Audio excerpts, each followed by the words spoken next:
మరిన్ని వివరాలు అందించేందుకు మా Telangana bureau in-charge Naveen live ద్వారా సిద్ధంగా ఉన్నారు.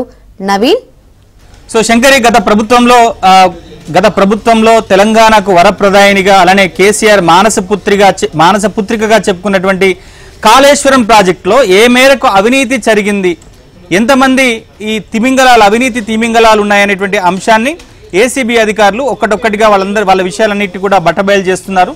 సో మనం చూస్తున్నాం, గడిచిన కొన్ని రోజులుగా కాళేశ్వరం ప్రాజెక్టుకు సంబంధించి మేడిగడ్డలో 3 పియర్లు కుంగిపోయిన తర్వాత ఏ రకమైనటువంటి నాసిరకమైనటువంటి నిర్మాణం కాళేశ్వరంలో జరిగిందనేటువంటి అంశాన్ని ఇంజనీరింగ్ నిపుణులు అలానే ఇప్పుడు ప్రస్తుతం ఉన్నటువంటి ప్రభుత్వం బయటపెట్టింది. సో అంటే నాణ్యత ప్రమాణాలు ఒకవైపు అయితే, మరోవైపు ఈ కాళేశ్వరం ప్రాజెక్టు పేరిట సో ఏ రకమైనటువంటి అవినీతి జరిగింది, కమిషన్ల పేరిట ఏ విధంగా కకృతి పడ్డారు ఇంజనీర్లు కానీ ప్రభుత్వ పెద్దలు కానీ అనేటువంటి అంశాలన్నీ కూడా ఒక్కటొక్కటిగా బయటకు వస్తున్నాయి.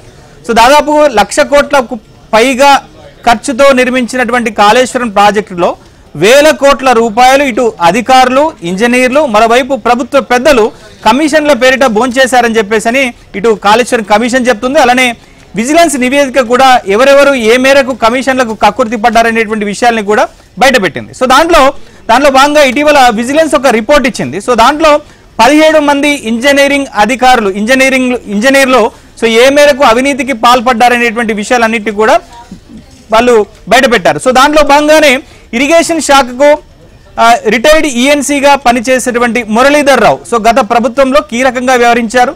10 ఏళ్ల పాటు రిటైర్ అయినప్పటికీ కూడా ఆయన ఈఎన్సీగానే కొనసాగారు. సో ప్రభుత్వం వచ్చిన తర్వాత కూడా ఒక 2-3 నెలల పాటు కూడా ఆయన ఈఎన్సీగానే కొనసాగారు. సో ఆయన అక్రమాస్తుల విలువనే దాదాపుగా 500 కోట్ల రూపాయలకు పైగా ఉంటుందని చెప్పని ఏసీబీ అధికారులు చెప్తున్నారు. సో ఆల్రెడీ ఆయన అరెస్ట్ చేశారు, రిమాండ్ కూడా తరలించారు.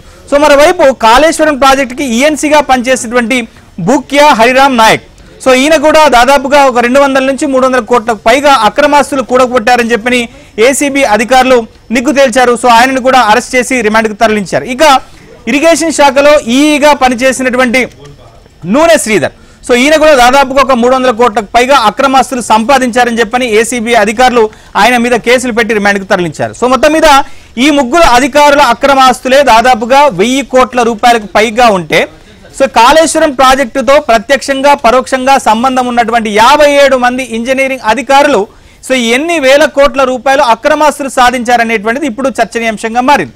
సో ఒక కాళేశ్వరం పేరిటనే ఈ విధంగా ఏటీఎం లాగా కాళేశ్వరం ప్రాజెక్టును ఇంజనీరింగ్ అధికారులు మార్చుకుంటే సో ఇక దీంతో ప్రమేయం ఉన్నటువంటి ఇతర సిబ్బంది కావచ్చు, ప్రభుత్వ అధికారులే కావచ్చు, లేదా కాళేశ్వరం ప్రాజెక్టుకు రూపకల్పన చేసినటువంటి గత ప్రభుత్వ పెద్దలు కావచ్చు, సో ఎన్ని వేల కోట్ల రూపాయలను ఈ కమిషన్ల రూపంలో దిగమింగారనే దాని మీద ఒకంత చర్చ అయితే సాగుతుంది. సో మొత్తం మీద ఇప్పుడు తెలంగాణలో సో ఈ కాళేశ్వరం ప్రాజెక్టులో పనిచేసేటువంటి ఇంజనీరింగ్ అధికారులే హాట్ టాపిక్ గా మారారు.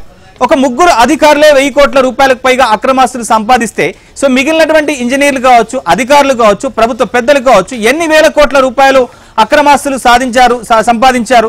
సో ఎన్ని వేల కోట్ల రూపాయలను కమిషన్ల రూపంలో వాళ్ళంతా కూడా దోచుకున్నారనేటువంటిది ఒకంత ఆసక్తిగా చర్చనీయాంశంగా మారింది.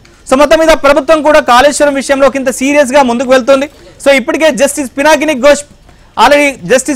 ఘోష్ ఒక కమిషన్ పేరిట ఇప్పటికే విచారణ కూడా పూర్తి చేశారు.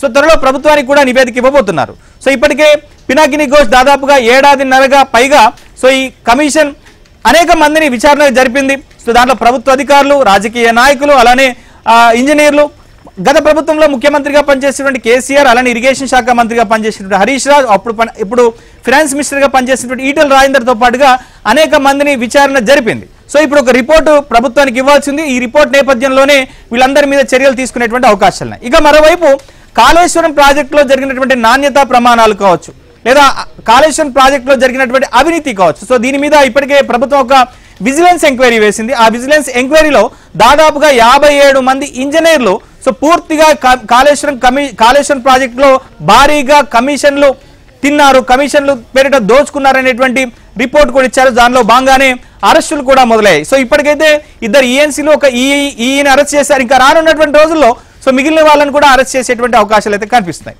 సో మొత్తం మీద ఇప్పటికే కాళేశ్వరం ప్రాజెక్టుకు సంబంధించి ప్రభుత్వం వేసినటువంటి కమిషన్ విచారణ పూర్తయింది.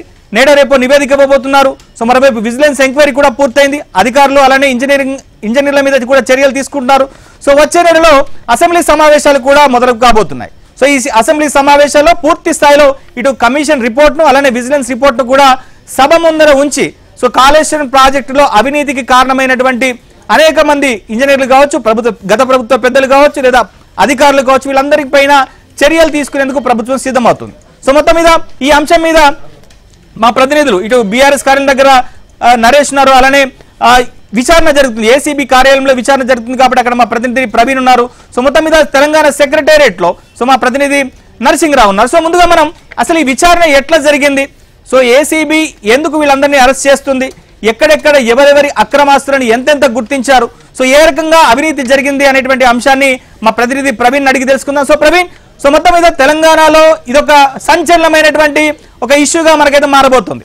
సో ముగ్గురు అధికారులు 1000 కోట్ల రూపాయలకు పైగా అక్రమాస్తులను కేవలం కాళేశ్వరం పేరిటనే వాళ్ళు సంపాదించారంటే, సో మిగిలిన ఇంజనీర్లు అధికారులు ఎన్ని వేల కోట్ల రూపాయలు కాళేశ్వరం పేరిట కమిషన్ల రూపంలో వాళ్ళంతా కూడా తీసుకున్నారనేటువంటిది ఒకంత ఆసక్తిగా మారింది. సో మొత్తం మీద విజిలెన్స్ రిపోర్ట్ లో ఏముంది, కాళేశ్వరం కమిషన్ కూడా ఇప్పటికే విచారణ జరిపినటువంటి నేపథ్యంలో సో పోలీసులు ఇప్పటికే ముగ్గురు అరెస్ట్ చేశారు.